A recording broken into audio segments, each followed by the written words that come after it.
Hello बच्चों, मैं Tithi Khandel the great India school Raipur से। बच्चों, आप घूमने जाते हो, है ना?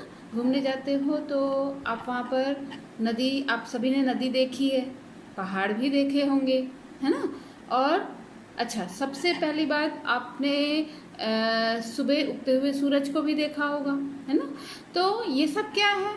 नदी है, उगता हुआ सूरज है और पर्वत है, समुद्र तट है। समुद्र तट है ना, समुद्र का सी बीच आप जाते होंगे, कभी घूमने गए होंगे तो आप गए होंगे वहाँ पर भी। तो ये सब क्या है? प्रकृति है ना, नेचर है। तो आज जो हम पाठ पढ़ने जा रहे हैं, कक्षा चौथी का प्रथम पाठ, प्रकृति कहती है। प्रकृति यानी नेचर, प्रकृति क्या कहती है? तो ये जो कविता है, ये श्री सोहनलाल द्विवेदी द्वारा रचित एक कविता है प्रकृति के ऊपर से। प्रकृति हमसे क्या कहती है? तो प्रकृति कहती है, पर्वत कहता शीश उठाकर तुम भी ऊंचे बन जाओ, सागर कहता है लहराकर मन में गहराई लाओ। समझ रहे हो क्या कहती है? उठ उठ गिर गिर तरल तरंग, भर लो अपने मन में मीठी मीठी मृदुल उमंग। धरती कहती धैर्य न छोड़ो, कितना ही हो सिर पर भार, नभ कहता है फैलो इतना, ढक लो तुम सारा संसार। देखिए, पहला जो इसमें पद है ना, पहली जो कविता की पंक्तियां हैं उसमें पर्वत, पर्वत क्या है? पर्वत पहाड़, है ना? तो पर्वत कहता शीश उठाकर तुम भी ऊंचे बन जाओ, यानी तुम अपने कार्यों के द्वारा इतने ऊंचे बन जाओ जैसे पर्वत हो, है ना? पर्वत बहुत ऊंचे होते हैं, पहाड़ आपने देखे होंगे, बहुत ऊंचे ऊंचे पहाड़ होते हैं, है ना? तो पर्वत कहता है तुम भी अपने कार्यों से अपना शीश उठाकर पर्वत की ऊंचाई पालो। और सागर क्या कहता है? सागर कहता है लहराकर मन में गहराई लाओ, है ना? यानी हमारे अंदर जो सागर क्या होता है, ऊपर से हमको उसकी गहराई का पता नहीं चलता, लेकिन अंदर वो कितना गहरा होता है ना? तो सागर कहता है लहराकर मन में गहराई लाओ, है ना? हमको भी वैसा ही सागर की तरह धीर गंभीर होना चाहिए, उसकी गहराई की तरह हमको भी वैसा ही अनुसरण उसका करना चाहिए। समझ रहे हो क्या कहती है? उठ उठ गिर गिर तरल तरंग, भर लो अपने मन में मीठी मीठी मृदुल उमंग। यहाँ पर जो सागर की लहरें हैं, है ना, जो समुद्र में उठती गिरती लहरें हैं, वो भी क्या कहती है? जैसे एक उमंग लाती है, मन में उत्साह का संचार करती है ना? हमको वहाँ खेलने में मजा आता है सभी को, है ना? समुद्र की लहरों के साथ खेलने में अच्छा लगता है। और वो लहरें क्या होती हैं? मीठी मीठी मृदुल उमंग, कोमल उमंग, उत्साह, है ना? हमारे मन में उत्साह का संचार करती हैं। और तीसरा जो पद है इसमें, धरती कहती धैर्य न छोड़ो, कितना ही हो सिर पर भार, नभ कहता है फैलो इतना, ढक लो तुम सारा संसार। यहाँ पर धरती क्या है? धरती जहाँ पर हम रहते हैं, है ना? तो धरती क्या है? धरती सर्दी, गर्मी, धूप, बरसात सब कुछ सहन करके वैसे ही खड़ी रहती है ना?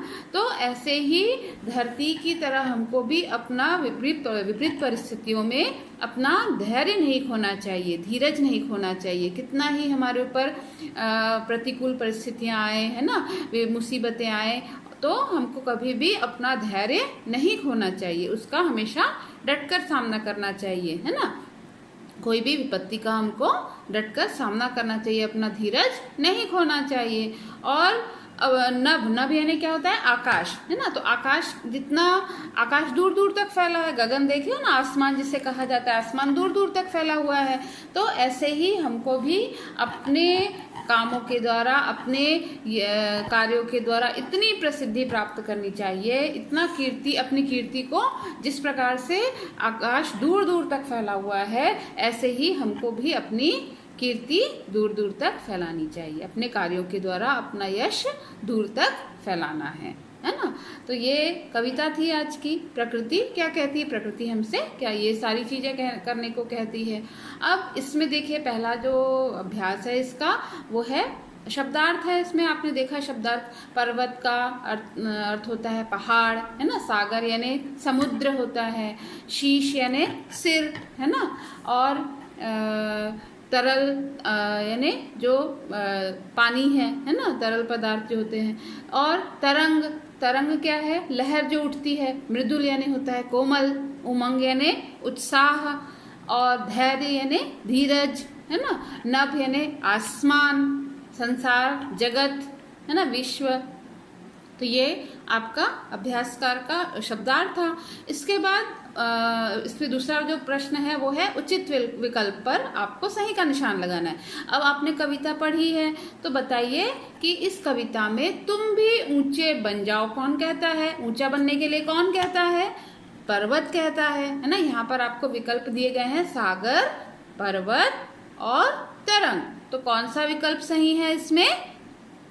जी, पर्वत, है ना। पर्वत हमको ऊंचा बनने के लिए कहता है। दूसरा इसमें है धैर्य न छोड़ने की बात कौन कहता है? तो इसमें आपके विकल्प दिए गए हैं बादल, फूल, धरती। कौन कहता है धैर्य न छोड़ने की बात? धरती कहती है ना। तो धरती कहती है धैर्य न छोड़ो। अब मौखिक आपके प्रश्न उत्तर दिए गए हैं। सागर क्या कहता है? तो सागर कहता है लहराकर मन में गहराई लाने के लिए कहता है। फिर दूसरा प्रश्न है पर्वत ऊंचे उठने की बात, बनने की बात कैसे कह रहा है? तो पर्वत शीश उठाकर ऊंचे यानी अच्छे कार्यों के द्वारा अपना शीश उठाकर ऊंचे बनने की बात कह रहा है। फिर लिखित प्रश्नोत्तरी है जिसमें नभ क्या कहता है? तो नभ कहता है फैलो इतना, ढक लो तुम सारा संसार, यानी अपने कीर्ति के द्वारा, यश के द्वारा अपनी नाम को आसमान के समान दूर दूर तक फैलाओ, जिससे सारा संसार, सारे जग में तुम्हारा नाम हो, है ना। प्रकृति हमें प्रकृति से क्या सीखना चाहिए? हमें प्रकृति से धैर्य सीखना चाहिए, है ना।